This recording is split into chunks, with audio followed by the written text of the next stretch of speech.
इमारतीच्या छताला तडे, आवारात खासगी वाहनांची पार्किंग, कर्मचारी निवासस्थानाची दुरावस्था।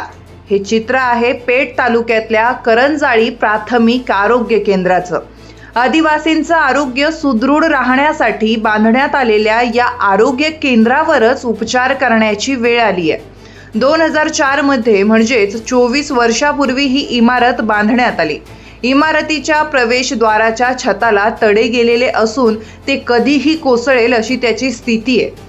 24 वर्षापूर्वीची लोकसंख्या आणि आताची लोकसंख्या यात वाढ झाल्याने रुग्णांवर उपचार करताना जागा अपुरी पडत आहे। दररोज शेकडो ओपीडी या ठिकाणी होतात, लहान मोठ्या आजारांवर उपचारही होतात। मात्र डॉक्टर तसंच इतर कर्मचाऱ्यांना जीव मुठीत घेऊन काम करावं लागत असल्याचं वास्तव लपून राहत नाही।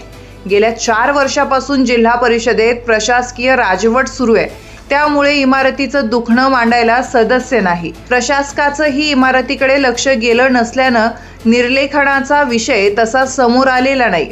वैद्यकीय अधिकाऱ्याने मुख्यालयी राहावं म्हणून त्यासाठी निवासस्थानं बांधण्यात आलं खरं, पण त्याचीही अवस्था या इमारतीपेक्षा वेगळी नाही। इथे राहतानाही जीव मुठीत घेऊनच राहावं लागतं। सगळं डोळ्यांना दिसत असलं तरी गारहाणं मांडायचं धाडस अधिकारी कर्मचारी करू शकत नाही।